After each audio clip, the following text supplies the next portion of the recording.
Thank you everyone for joining us. We are ready for our next seminar in the Citizen Science webinar series. And I am going to turn it over to our lovely coordinator, Rebecca Funk, who is going to introduce today's topic and our speaker. Hello, everybody, and thank you again for joining us for the next edition of our Citizen Science webinar series. Today, I'm very excited to be joined by Dr. Justin Sharpe. Justin's research aims to improve understanding of factors that most affect the survivability of tornadoes, something that we've been seeing a lot in the news lately. He explores this with fieldwork following high-impact tornadoes to better understand how individuals and communities anticipate, cope, and recover from such events. This is augmented via a unique partnership between the National Severe Storms Laboratory and NOAA's Sea Grant Extension that co-produces knowledge with stakeholders to better understand and serve underrepresented communities. Dr. Sharpe is the project coordinator for the NOAA National Severe Storms Laboratory citizen science web instrument called Tornado Tales that enables people to anonymously report their tornado experiences.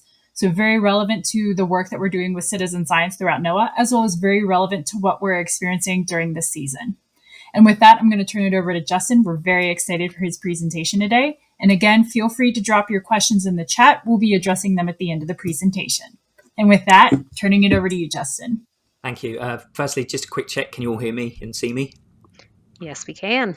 Perfect, wonderful. So getting straight into it today then. So what is the role of citizen science in data collection and specifically in severe weather? Now, I don't know where people are all at in terms of their knowledge of the field. What I'm going to do, the first sort of few slides are going to look at some basic things, look at some of the social vulnerabilities, look at some of the problems that we have, and actually look at the complexity of what we're dealing with in the social, behavioural and economic sciences when we're looking at and trying to improve outcomes for people who are impacted by tornadoes. So first things first, the little graphic that's on the screen there obviously takes people through things that I'm sure you've heard of: a tornado watch, a tornado warning, and a tornado emergency. Tornado watch, nicely bolded there: be prepared, know your safe location, be ready to act if a tornado is issued. Tornado warning, take action. Imminent danger to life and property, immediately seek refuge in the safest location possible. Now that's kind of important because people have different areas and safe spaces in their homes, or maybe they have shelters or other things, but these are all impacted by things such as social vulnerability. And then thankfully rarer, but a really good thing, is a tornado emergency, take action, imminent danger to life and property. And what we're showing there is that with decreasing time scale, there is an increasing threat to life and property. So today, what we're going to look at is overall prior research on tornado vulnerabilities. I won't get too heavy. There's like 6 or 7 texts that I refer to, but again, it's all on one slide. An overview of what social vulnerability means and why that's important to study. How this might be seen as being part of a wicked problem as a societal response to tornadoes, and we'll define what that means. That gives us some of the background and rationale for our Tornado Tales Citizen Science web survey. I will take you through a guided tour of it, which is like a little 4-minute thing, which is a move in. I'll talk us through that. And then I'm going to use a case study of how we use the data and also what we've done more recently with like about a year's worth of data. We've started to look at a very high level what sorts of things people are telling us. And then finally, sort of how we use fieldwork and the project that was mentioned at the start with Mississippi Alabama Sea Grant to learn more, iterate on questions, but also to inform people that this is out there for them as well, because I think that that's something that's very important.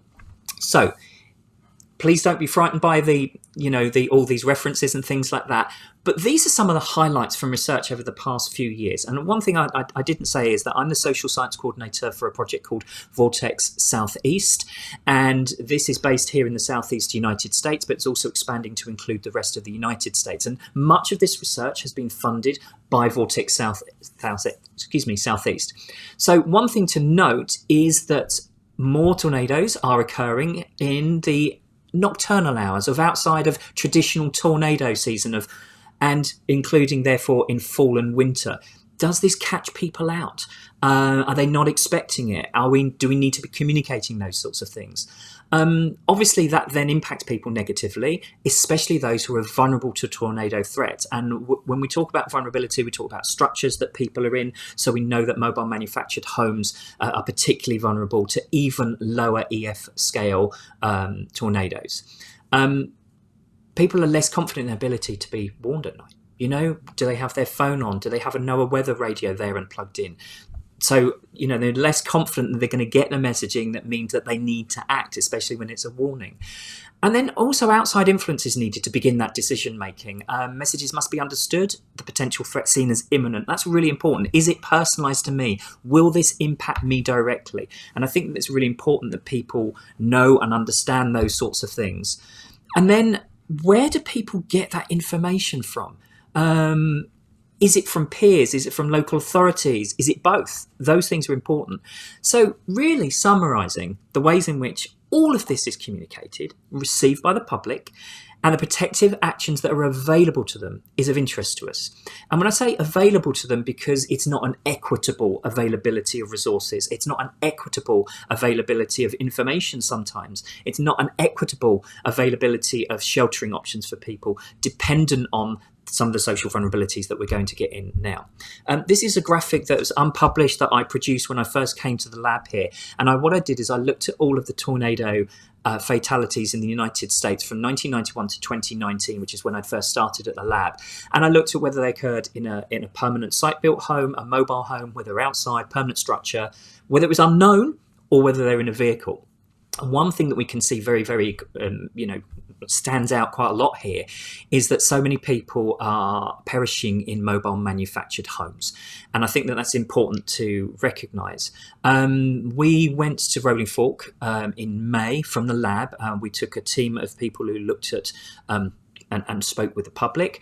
Some people spoke with broadcast meteorologists, some other people spoke with the National Weather Service, and some other folks spoke with emergency managers. And so what we try and do is augment this tornado tales that I'm talking with you about with field studies as well. And that's really important because it does a couple of things. One, people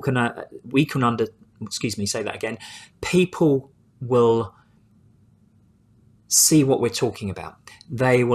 We will be able to understand whether they're understanding the questions. Are there any misunderstanding the questions? Are there any options on this that we've missed out? And so this helps us inform and iterate on tornado tales, and that's important. One thing to note, though, that 70% of the fatalities in Rolling Fork, Silver City, and Amory, Mississippi were in mobile manufactured homes, and that's what MMH stands for. So I just wanted to kind of to put this out there. So then moving on, social vulnerability. So there's different definitions, but one of the oldest ones comes from Ben Wisner.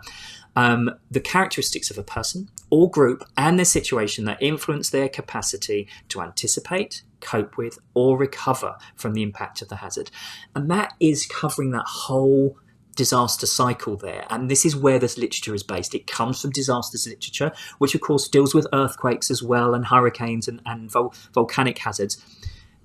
But one thing about tornadoes is that, they are in a much smaller area, thankfully, but they, can be quite a very, very quick impact and cause devastation in a very, very short period of time as well. Whereas hurricanes are often, we see them coming closer and closer, and there's lots of news coverage as they get closer and they start to dial down where they think that's going to be. So these are the things that start to play with, with the populations that we talk with. And it's things like poverty, it's things like availability and the type of homes that people live in. It's that whether you can get credit. Is your car gassed up? Is it reliable if you're in a mobile manufactured home and you're told to leave because a tornado is occurring in your area and you're in the polygon? That's one of the things that we say, please leave those structures now. So one of the things that we're trying to understand is whether people do leave those structures ahead of time, perhaps in the watch phase, and maybe go around to a friend's house who live in a site-built structure or has a basement or know someone with a shelter, those sorts of things. One thing about these social vulnerabilities are that they are magnified following a disaster as well. And then when we talk about these social demographics here, these influence the survivability outcomes for people as well, and injury outcomes. And one thing that we're also seeing as well is something called allostatic loading, which is where the ongoing stresses from repeat events as well adds to the physiological health impacts following disasters as well. So this is something of interest in this region and in our research as well. But really, it comes down to access to resources. But those resources are not always about money. They can also be about social networks as well. And that's really about social capital and the extent to which people are connected to others within their community. If you're connected to lots of people in the community and everyone's talking about the same potential severe weather event, then maybe your risk is heightened. Maybe then that allows you to start thinking about what you should be doing and thinking ahead of time. And these are the things, again, that we're trying to collate. And then finally, on this vulnerability section here, vulnerability in production. So this occurs over time and it continually accrues societal risks and benefits. So for some, there are risks, for others, there are benefits, depending on your social vulnerability. And this then compounds an individual or community's ability to act. If you've got a lower tax base, it's harder to justify, for instance, providing public storm shelters. And so we need to think about ways of addressing those things as well over time. And so what I would say is that the tornado problem might be considered as a wicked problem, okay? And I say might be because, the jury's out on this. But I'm sort of leaning towards this. But what we're thinking about when we have a wicked problem is that they're dynamically complex. There's multiple agencies or stakeholders and population groups who are, one, impacted differently, but then also have different agendas, but also power relations and access to resources and access to those who they can bend their ear about things. And some people perhaps are not included in those conversations. And what I've got here in the background of this particular image was when we went to the Quad State tornado, which was Kentucky, Tennessee, Arkansas, and Missouri. When we went to these areas, this was Mayfield, Kentucky, just outside Mayfield, Kentucky, and you can see there's a strip mall behind there, and everyone's there in their cars. But in the foreground, what we've got is a horse and buggy from an Amish community. How are we warning an Amish community if they don't have radios and cell phones and the ways that much of society now consumes and gets and receives those warning and watch messages? So I know actually that Bruce Jones and I think the Kentucky office, I may be wrong there, but one of the offices have been working together to produce weather radios that are just that. They are only weather radios. There's no sort of other sort of radios in there, and so that those communities can have something. So this is something that's important. How risk is understood and in what languages? Just over 40 million people speak Spanish in the home in the United States. Are the risks fully understood, and how do we communicate those risks? How do we personalize them? I think it's probably key there as well. What is known and what the public know about where there are maybe shelters in their communities, or if there are shelters in their communities, because if there aren't, they need to have conversations or thinking about ahead of time, where else could I go to be safe? So those are the sorts of things that we want to know. And there are gaps in our knowledge. We don't know everything. We know small things from small case studies, but that's not generalizable. So there's a bit of a conflict here between, on the one hand, finding generalizable information that we can kind of put out across wider publics across the United States, but also having context and understanding what happens in different communities and with different interest groups within those communities when tornadoes occur. So I think that this is something that's important. And then it makes us question, well, what do we know? What do we not know right now? One thing that we do know is that there's more than 1,000 tornadoes every single year across the United States.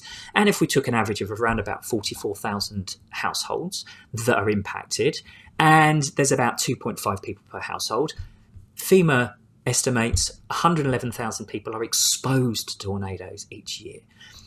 we need to find out from more of those people, because at the moment very little is known about how they receive, interpret and respond to the information that comes out in weather alerts and through other means. We need to find a way of finding more, and it's encapsulated in this graphic here. There are 100 little tornado icons on that graphic, and as you can see, there's only about a third of that. We sample and study less than 1% of tornadoes across the United States.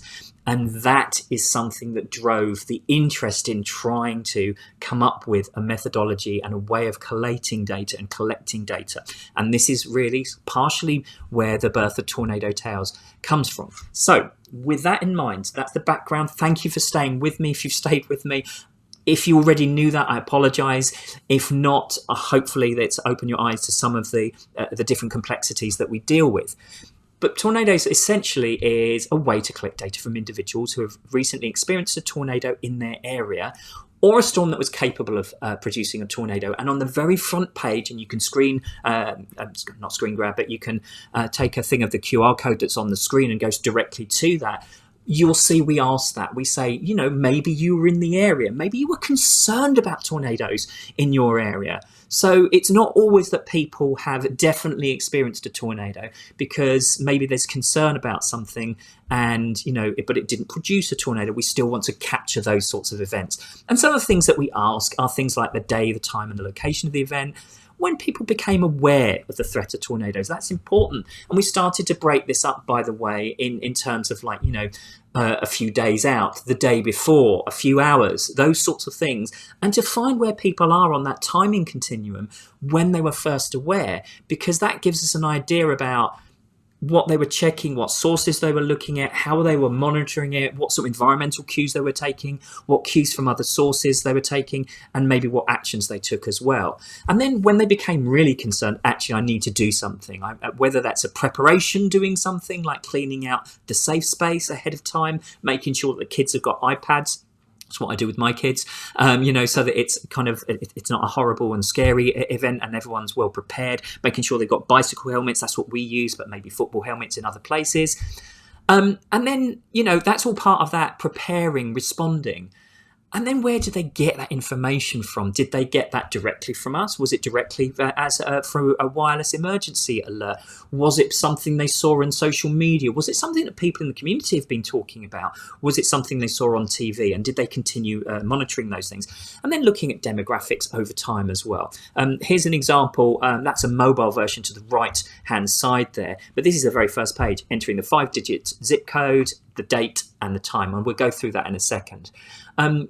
But just coming back, we talked about most studies not being evaluated from a social science perspective, but they are very much evaluated from a physical and meteorological perspective. And what happens often is when the Weather Service go out and do their damage assessments, people will come up to them interested in what they're doing, but also wanting to tell their story as well. And so we wanted to find a way of capturing that in that. So the people that are capturing the data in terms of what damage was done and working out, where things might be on an EF scale, they're not putting people off. They're not saying, look, I'm busy. And of course, I know that doesn't happen. But also, they're not the only people that hear these anecdotes, that hear the stories from the public, and then don't have a place to put them. So one of the things that we've started to do is to try and, get this information out there more. So, this is one of the things that we're looking at. And we're also looking at, what will these social behavioural insights help us understand, how people get this information, how it gets into their hands, whether it comes from friends or family or whether it comes directly to them, if they trust it. Really, really important this in terms of actually looking at the communications model, how they respond, the extent to which they can and can't respond. We start to ask them how they feel about their safe spaces and their decision making as well, which is important. And then how this changes in different communities, maybe in different parts of the United States. And then if we've got some demographic data, then we can actually work out whether that is impacted from different socio-economic indicators, whether that makes a difference in terms of what people feel that they can and can't do. So This has evolved over time. So we started this back in the pandemic, actually trying to get this going. And because it's the government collecting the data, we had to go through the Office of Management of Budget, which means making sure that we're complying with the Paperwork Reduction Act. And this takes a lot of time. In the meantime, we were developing the tech in the background. And we initially started this, and it was very much focused on that watch to warning thing that we've just been talking about there. But also going out in the field, we're like, you know what, we've left this choice off of here. We need to augment this. And so we've gone through a new an updated version of this OMB, and we've given these new question sets, and we've now included this in something that you'll see today. We also initially, like I said, tested as part of the damage assessment toolkit. But again, it placed a burden on those forecasters and National Weather Service officials, and we're trying to take the burden off of them as well. And this is where citizen science plays such a huge role. And instead, now we can actually link them directly to this tool. They can take it in their own time. They can take it then, they can take it weeks later. If they're putting in sort of the date and the time when the event occurs, we can extrapolate and work out, was there something then, and verify whether there was a tornado at that time, or whether we'd been giving alerts about those sorts of things. So with this in mind, I hope this works now. So this is a little video, so I'm going to take you through the survey here. Okay, perfect. Okay, so I've clicked on the survey. I'm going to put in the 5-digit zip code of the weather centre here. Now it's a drop down thing here. We can click on the date. We can click or just put in the time and the AM, PM. I was just showing you how the arrows worked here. I know that sounds a little bit silly. And this is sort of half made up, half going on my own experiences. So for me, I was at home when it occurred. And then it says, well, what sort of building were you in? I live in an apartment. So that's kind of important. How concerned were you about weather? Maybe I was a bit meh on the day. Did I take action to protect myself? Yeah, I did, actually. So now it says, well, okay, what did you do? Can you briefly describe? And I did, for expediency here, people can fill in a lot more if they want to. But here I put in something, simple. In the watch, I moved to a solid parking garage. I'm here based on OU. The OU football stadium's got a brilliant solid parking garage. So I tend to take my family and my car there in the watch time. I was somewhat concerned. Did I take some action in the hours leading up to the event? Yeah, I did. And this is probably what a few people would do, but I certainly monitored the weather. And I might have done this from multiple sources. So one of them is the SPC outlooks, because of course I work in this field. I know that that's there, so I can look at those and go, oh, has that changed from this morning? Is the risk increasing to me? Should I be worried? And then the hours before the event, that's important. What did I do in those hours leading up to the event? Well, okay, so I kept up with local weather. Again, it's obvious really when you think about it. And again, I'm going through this quite quickly. People might have done several things. I didn't put a time in with this one for the expediency of what we're doing here today as well. How concerned? This is kind of important, on the day before. Not very concerned. I didn't take any action the day before. Maybe I was monitoring. Is that action? I don't know. That's an interesting thing, what people will think about as they're doing these things. How did I learn about the watch? Well, internet, social media, and weather apps on my phone. And that's quite a useful one. We added that one in. That was one of the ones that I didn't have before, and I felt very foolish. So we don't get everything right, the first time. And that's why iteration is really important in this thing. Did I do anything? I can't recall. Again, this was done for expediency rather than anything else. Did I receive a warning? Well, this is kind of really more important. Yes, I received a warning. And again, I got this now from emergency notifications on my phone, weather apps on my phone, because often they come through at once, and sirens. And I remember being in that parking garage and several sirens going off during that time. And again, I was checking the apps and weather radar and all the things that I imagine that most people do in their safe spaces, because you also want to know when it's over as well, or when it's likely to be over or past you as well. And again, what did you do in there? Well, we made sure that we were in our safe space. And I think that's really important. I think that's what most people do. And that safe space will vary for people. So people, we asked them questions about, where people sheltered as well. And then there's some questions here about how confident people felt. This is getting self-efficacy and response efficacy. Self-efficacy is a belief in ability to be able to make a difference. And response efficacy is, if I take this action, will it be useful? Is it worth taking this action? And that's important. anything else that you'd like to know. This is the verbatim box. This is where we get huge amounts of feedback from the people. And this is where this becomes really excellent citizen science tool, because I'm actually going through some events right now, and we're getting some really detailed things from, say, a tornado that occurred in Nashville last year. And so we've de-identified those things, and now I'm going to go through those and actually look for themes. As a social scientist, we look for themes, those sorts of things. And here I'm just illustrating that these are some of the demographic things, and also that we have a frequently asked questions thing on the website as well, which is kind of important. I didn't fill these in because I wasn't actually submitting something. And our frequently questions are things like, hey, how are we going to use this? Will others access personal information? No. How is the information used? And how do we filter erroneous responses? Because we do get them every now and then. People like to throw off the data. So with that, I know that's a quick thing. I know I've been talking very, very fast, but it was just to give you a sense of what goes on. So I'm going to share with you now some preliminary results. These are quite high level.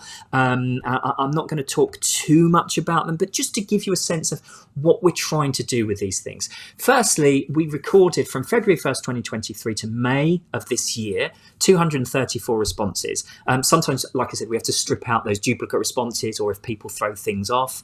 But what was interesting was 154 of them came from just 3 events. One of them was the December 9, 2023 in Nashville, 114 people. The other one in central and southern Oklahoma, I apologize, which was almost 30 people, 29 there. And on March the 31st as well, across numerous states. Because this is a relatively small number of events, we need to think about that when studying the implications and not generalize just on these things. Like I said, one of the things that I'm actually doing right now is specifically looking at that Nashville, Tennessee events, because we need to know, what people did and didn't do and what they could and couldn't do. So again, we are writing these up right now. We've actually just been, as a team here, collating this together and then writing up a reference report for this, which should be within about 2 or 3 weeks on the NSSL website. We can share that with you once that's been put up. I know this video will go out on YouTube in about a week's time as well, so we'll let you know about that. But these are initial survey results. What's interesting about this is that most people here, as you can see, almost 83% are at home. Not surprising, when these 3 events were reported, they're in the evening and overnight hours. So people weren't so much at school or at work, although some people were traveling perhaps on the way home when this event occurred. How safe did people feel in the structure? Interestingly, from somewhat safe, which is somewhere in the middle, to very safe, we can see the majority of people across these events felt reasonably safe, from somewhat all the way through to very safe. I'm always pleased that people feel like that, but I'm also always concerned at the 29% that felt only slightly safe or not safe at all. And I always want to ask them why and get into those things a little bit more. And we do this in the field, and we're hoping that over time, especially in those verbatim comments, that people will say, I didn't feel safe because of X, Y, and Z. And I am finding that going through the data today, as I was for that Nashville one, I was finding that people say that quite often. So I'm pleased with these sorts of things. Really pleased with this. Almost 90% received a warning for their area.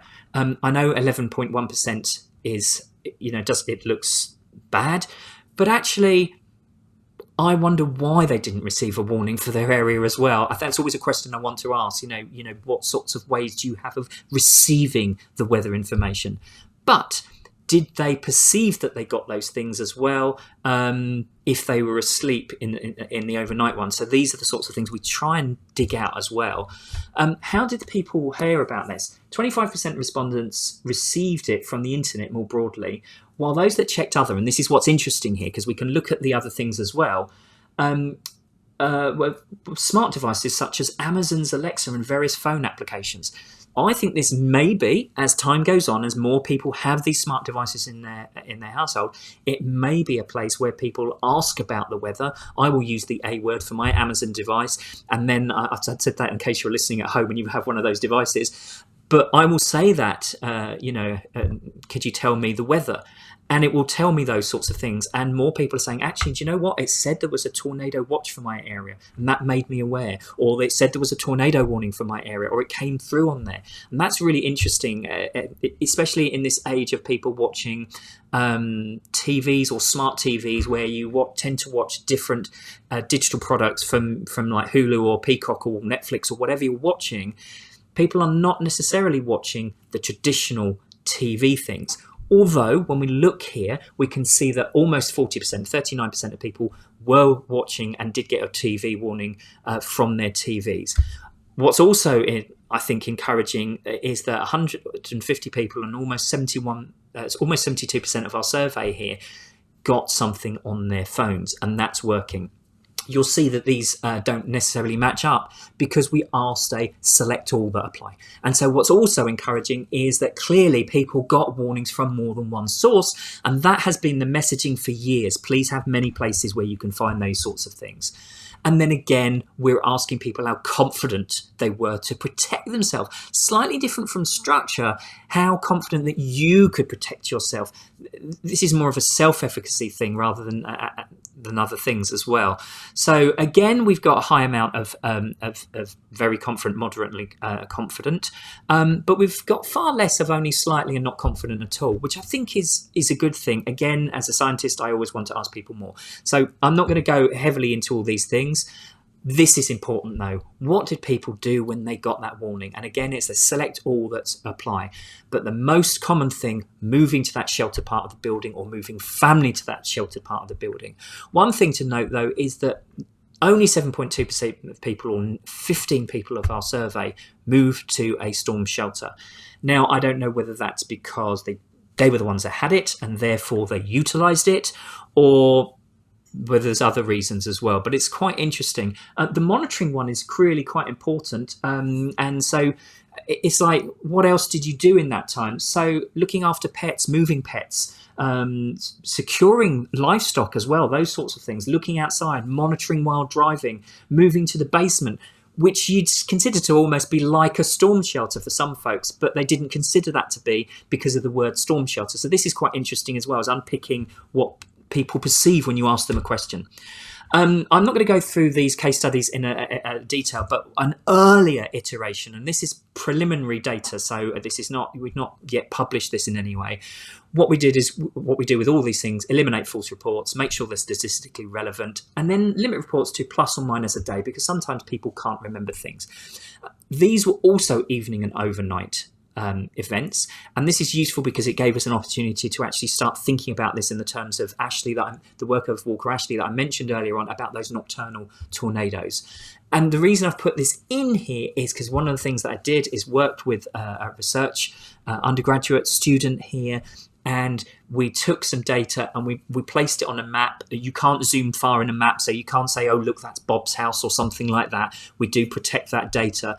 But what was interesting there as well, we can see where the tornado polygons were, but we can also see where people said they were outside of that polygon, or whether they got that information or not. So that's kind of important.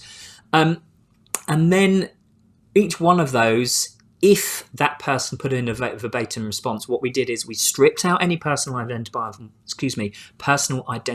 information, and then we actually just put, as in this case, male 48, and what they did, so that people could see that.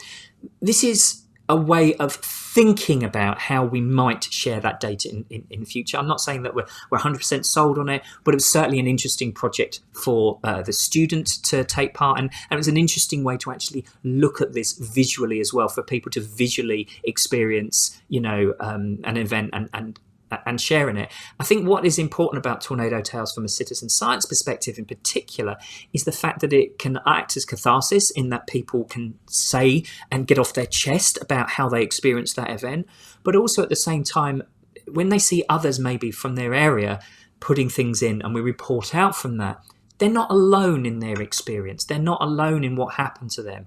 And I think that's important for people recovering. As I mentioned as well, we've used this as a basis for fieldwork, and we're using this the questions from the last iteration as a basis for fieldwork. And we've talked about this in like more formal events such as the annual American Meteorological Society annual meetings, both on the development of this particular tool, as well as what did we find when we went to these places, and that's important to do as well. But again, it comes back to that iteration. What did we learn from this? How can we take what we've learned from the public in terms of what they understood from our questions, or whether we need to add something or better explanation of things? And then also, we've now sort of shared this with the Weather Service as well, and they've been able to advise, well, we'd like you to ask this sort of thing because this is really important for us as well. So it's about joining all of these things together and joining all of our experiences together. Again, this is the QR code on the screen, but you can find it here. These slides will be hopefully made available. I'm happy for them to be made available. You can see the web address there as well. We also use, and you'll see this on another slide, we have some Tell Your Tornado Tales web bracelets, and we tend to share those with outreach events as well, and it was on one of the slides. We're also developing those business cards to distribute. So those folk, those National Weather Service professionals who go out and do those damage assessments can give people the card with a Tornado Tales QR code on, but also having the link there as well, just in case people don't have a smartphone but have a computer and they want to access it through that way as well. What's important about this is it's mobile friendly. You can do it on an iPad, you can do it on a phone, you can do it on a laptop or a full screen PC in your or Mac in your home. So I think that's a useful thing to know. What's important is our sample strategies. How are we trying to get this information out in there? Because that's a real challenge. Trying to work with emergency managers and broadcast meteorologists and or others who may interact with tornado survivors. One of the things that was very successful for us for that Nashville thing is I reached out to the meteorologist in charge for the National Weather Service office and said, I know you're extremely busy right now. When you've managed to do everything and you have a moment, please could you share through the NWS chat that we are trying to collect this information. And that's why we ended up with 154 reports, because we worked closely with our National Weather Service partners and said, could you help us out? And because I had a personal relationship with that person and they trusted me, they were like, yes, I'll help you out. And that really helped us. Community engagement, I'm going to talk about in a little bit, and I've just talked about those damage surveys things. An example of recruiting people, we want to thank them for their experience and then tell them why it's important to understand how that event unfolded and why we're using this tool and how that then gets used with severe weather researchers. If you would time and like to participate, it helps us understand how our forecasts are used. Very important though, no obligation to participate, and your response will remain completely anonymous. And we work very, very hard to ensure that that is embedded in there and in that language, and we communicate that as well. And so we're sort of, as I'm sort of finishing up and coming up towards quarter two, I just want to talk about one of the things that I work with and how we're trying to get the information out this way on the ground in communities with underrepresented communities. So we've been working on this partnership now since around about 2020. It's between the National Severe Storms Laboratory and the Vortex Project and the Mississippi-Alabama Sea Grant. And they're extension agents. They're based in universities, but they live and work in the communities that we want to work with. And I think that's important there. And so we're seeking to integrate our research and return it to the communities and make sure that when we go out and we sample and we go and talk with people, that we can feed back to them so the research is not extractive, but actually helps inform them how we're using the information that they give us and share with us to improve things when tornadoes occur in different parts of the country. And I think that's really important that we use those sorts of things. And again, it's about that collective inquiry and experimentation. One of the things that we've developed is a 2-hour severe weather awareness and preparedness things. And we hold this in libraries because they're on bus routes, they're cooled in summer and heated in winter. So that makes them a good place for people to go to.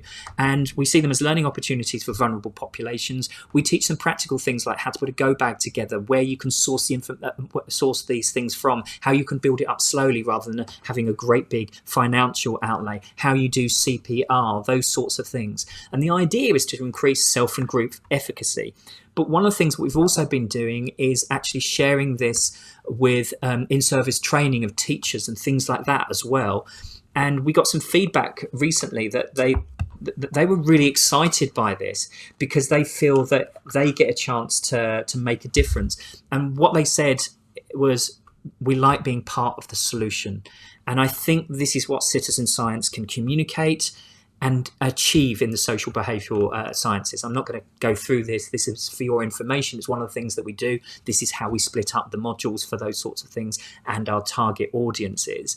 But what's important is being out there and being able to distribute things like this as well, so that more and more people know about it. It's a reminder for people to fill out the survey. This is a really good thing to do. And it's also maybe a talking point. Oh, what's that? Oh, I didn't know about that. Oh yeah, I'm going to fill out one of those. What's the address? And that's why we've got a little bit.ly link on there, so that it's not the great big long address, but we include the long address on the card so that it's there.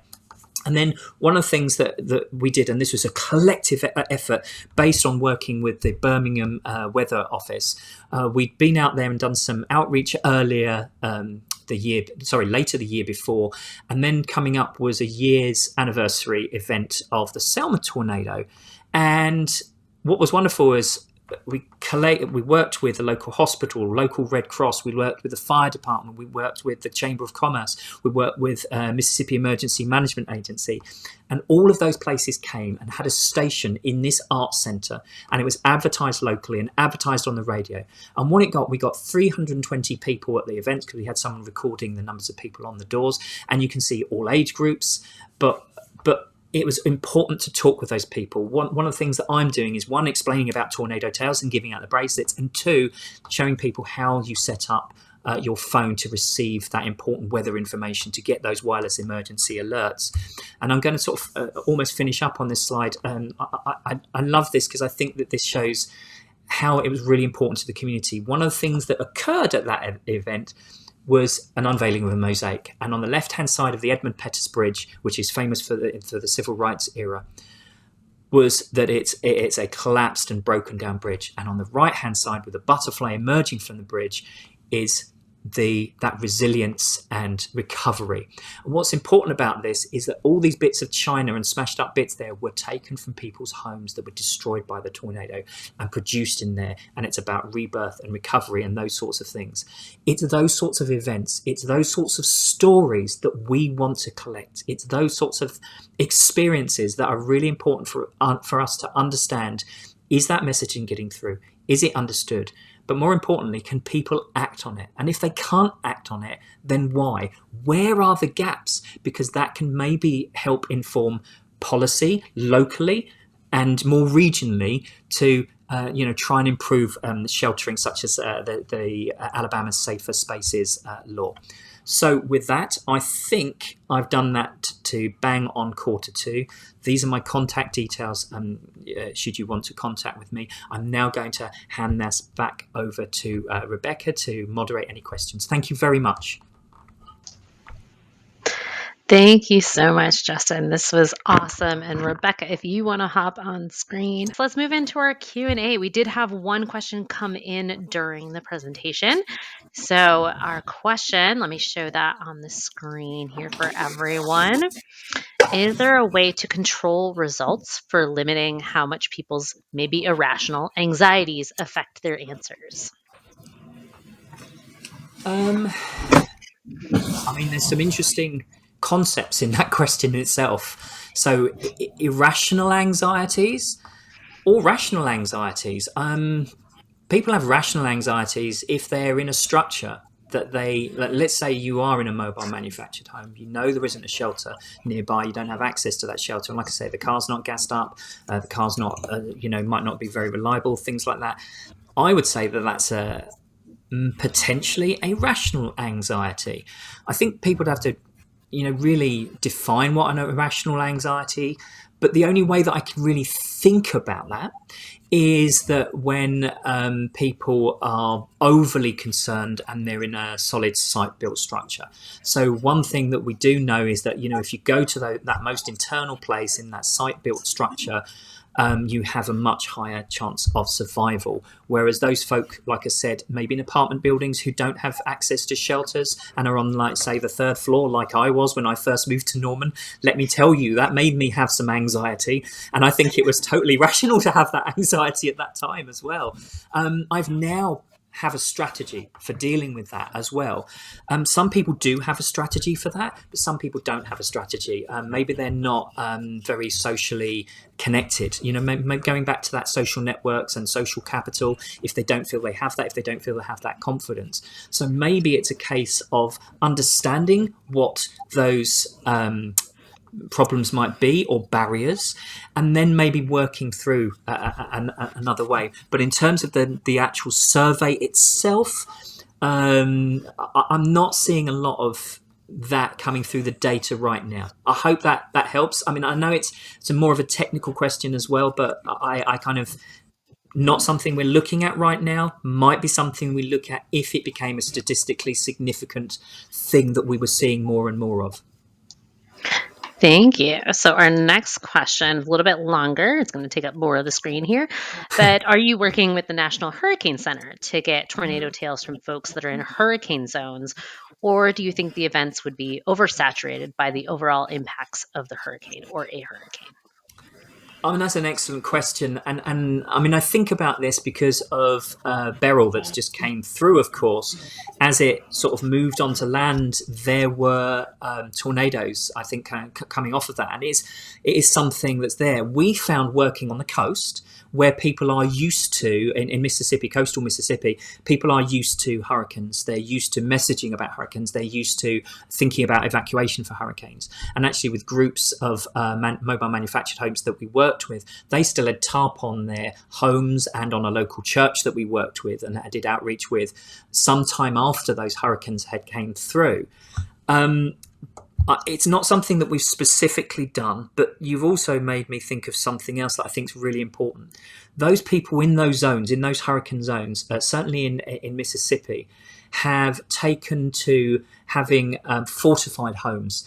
And fortified homes have better technical strengthening things. So, the way that they've got connectors in the roof and the way that the roof is fixed to the side of the house, they're all improved. And actually, one of the things that's happened because of that is that people who have then experienced like a hurricane has gone through and seen their home particularly damaged, but then a neighbours who maybe has been through this fortified, not that damaged, has made them go, why is my home half destroyed but yours is not? And then they have a conversation about those sorts of things.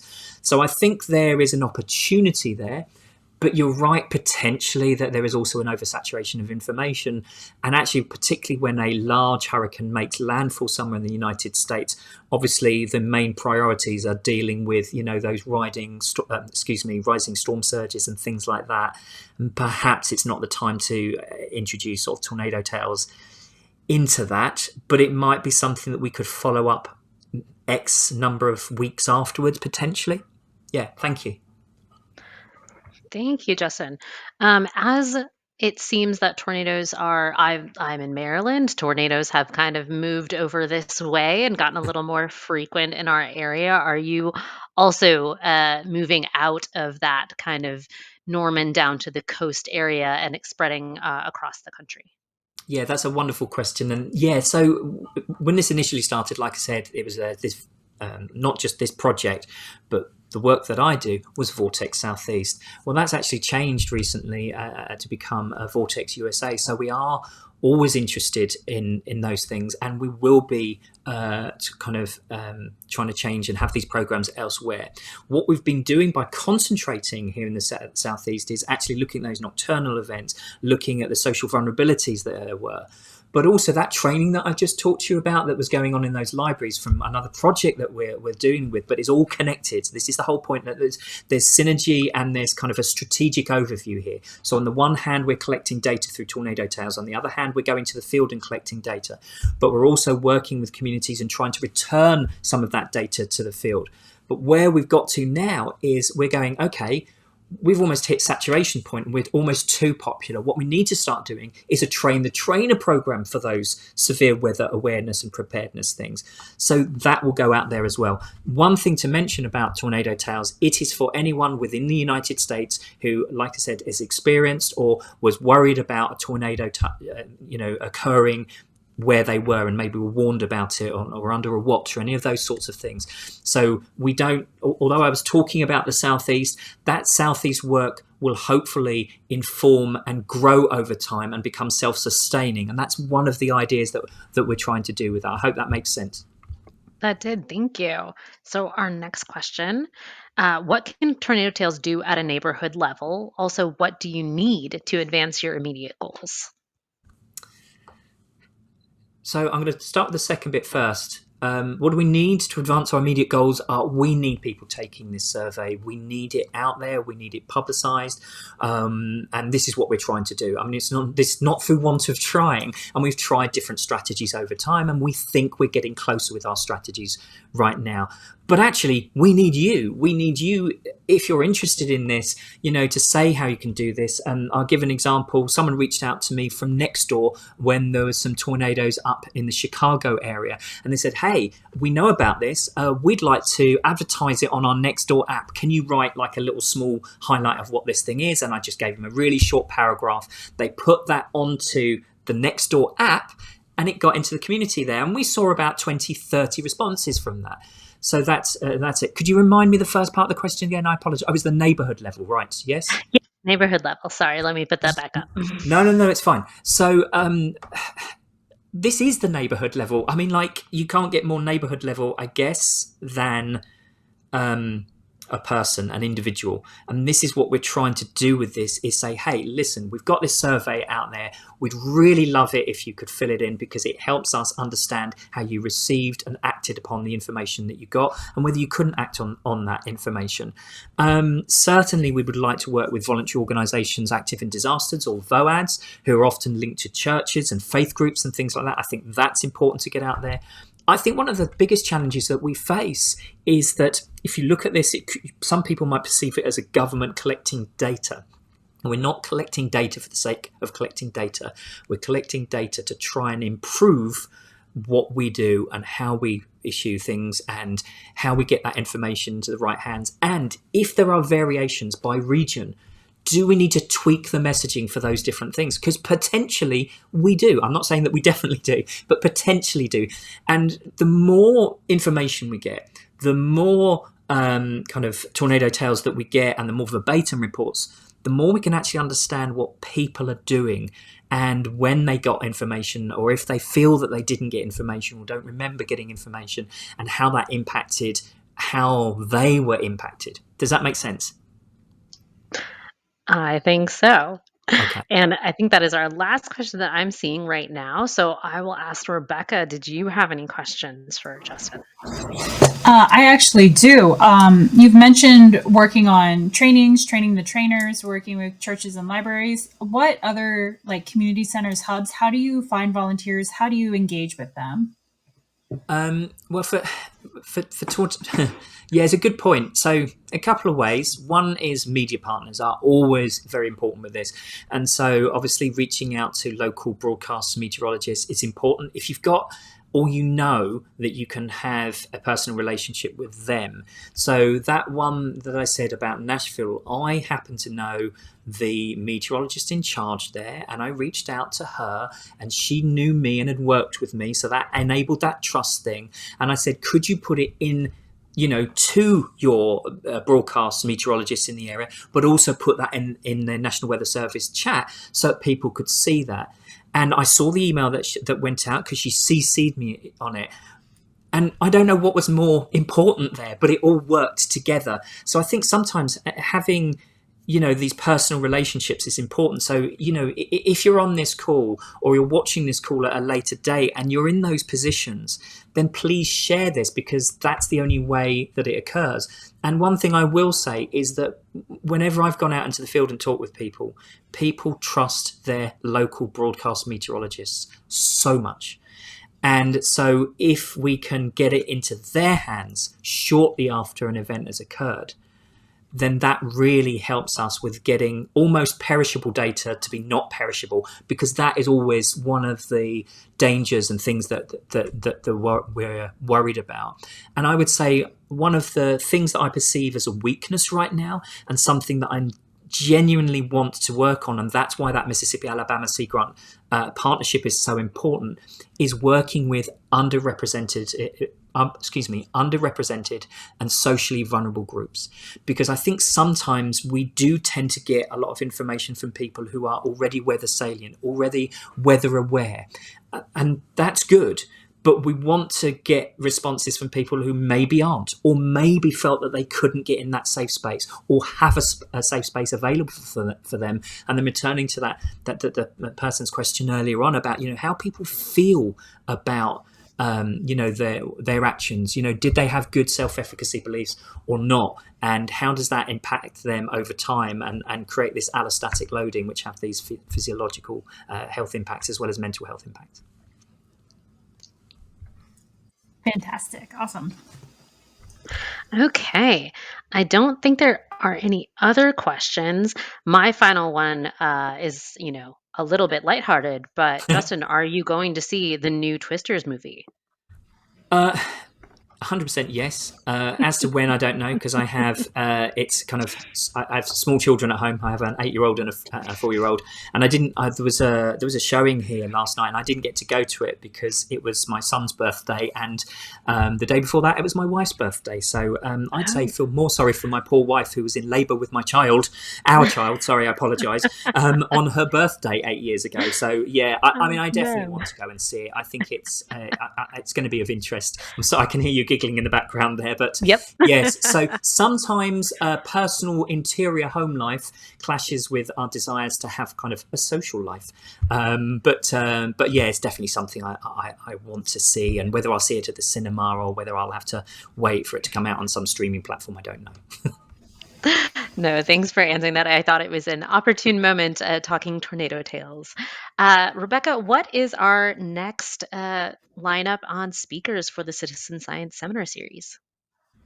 So, because we have a lot of fieldwork and vacations going on in August, we're going to take the month of August off. And then we're going to try to reconvene in September. Our goal is to be able to present some information on the roles of artificial intelligence in citizen science. But we'll be sharing the information out with that as soon as we have everything booked and confirmed. Thank you so much. So, thank you everyone for attending today and listening through. This is a really, really amazing tool, and I hope everyone is spreading the word in their communities.